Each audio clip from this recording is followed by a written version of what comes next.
Welcome everybody to the UMC Health System Avalanche-Journal postgame show here from Boone Pickens Stadium in Stillwater, Oklahoma. And we just got done watching the Red Raiders suffer their worst loss of the season, a 59-21 devastating loss against Oklahoma State. Don, and for the second year in a row, Tech gets its lunch handed to it by Oklahoma State, and it wasn't quite the same lopsided score, 66-6, but it felt every bit as dominating for the Cowboys. I think the difference is last year, when Oklahoma State defeated Texas Tech 66-6, that was not totally surprising because that was a team that was already kind of in a crisis. There's no surprise that Texas Tech loses at Boone Pickens Stadium on Senior Day for the Cowboys, but but the spread on this game was 10 points. I don't believe even the folks here in Stillwater expected a game like this. The score predictions that we saw, not just us, but also the Oklahoma media were pretty consistent, and everybody thought this would be a 40-something, 30-something game, kind of an entertaining offensive game, and instead Texas Tech just completely takes itself out of it with more penalties, more mistakes, both in terms of turnovers and special teams blunders than we've seen this team make all year. Yeah, okay, so let's get it started. Obviously no shortage of things to talk about here, but let's kind of confine it right now to offensively first. The Red Raiders had 3 turnovers, like you said, 2 interceptions, a fumble, and for an offense that had moved the ball well at times this year, they only got into the red zone 3 times, and those were its 3 scores. What was going wrong offensively for the Red Raiders in your mind, Don?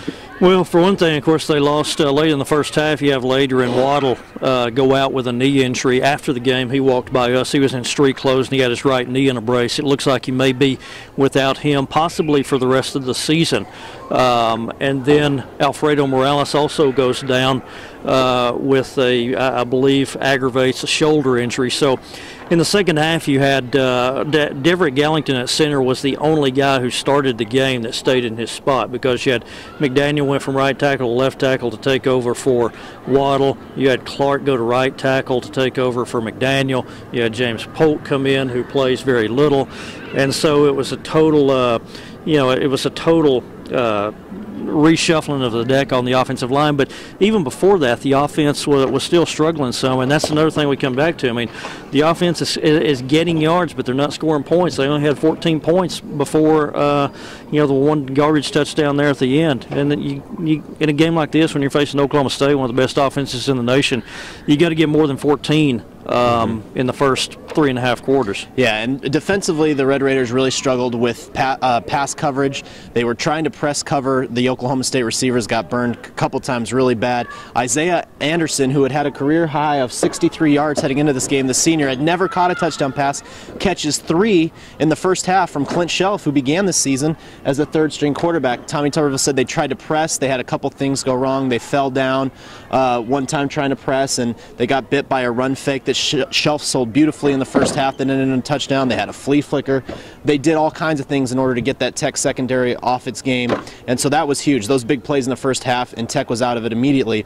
And Don, let's talk a little bit about special teams here real quick too. 2 block punts, something the Red Raiders hadn't given up before since 2008. Middle of the season, West Virginia came in, and Tavon Austin's one of the best return guys in the nation. Ryan Erxleben told me the week after that, he said that he had actually been told to hold the ball a little bit longer to give coverage an opportunity to get down there. We asked Tommy Tuberville about that scenario tonight, and he said he acknowledged that happened against West Virginia. He said that was not the case tonight. That was just a case in which they did not execute some things correctly in their punt protection and got blocked. One time they were trying to punt to the right, and that's where the block came from, and they didn't get a guy blocked there. But to let it happen twice is pretty unacceptable. Yeah.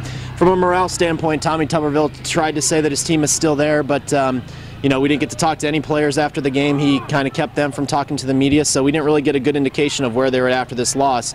But the key is they're not going to be in the Alamo Bowl, probably down to the Buffalo Wild Wings Bowl or the Holiday Bowl is what it kind of looks like now. So, Don, as we close here real quick, what are kind of the ramifications going forward?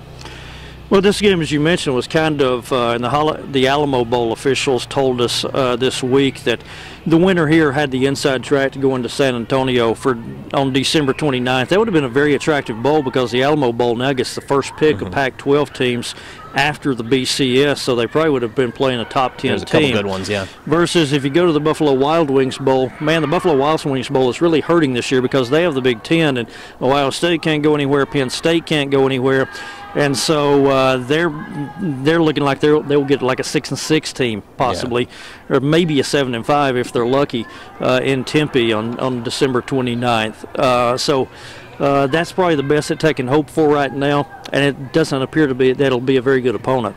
And Tech will close the regular season next week against Baylor in Arlington, but for now we'll have plenty of recap and coverage of this loss to Oklahoma State on LubbockOnline.com and RedRaiders.com. For Don Williams, I'm Nick Kosmeyer. This has been the UMC Health System Avalanche Journal postgame show. Have a great night.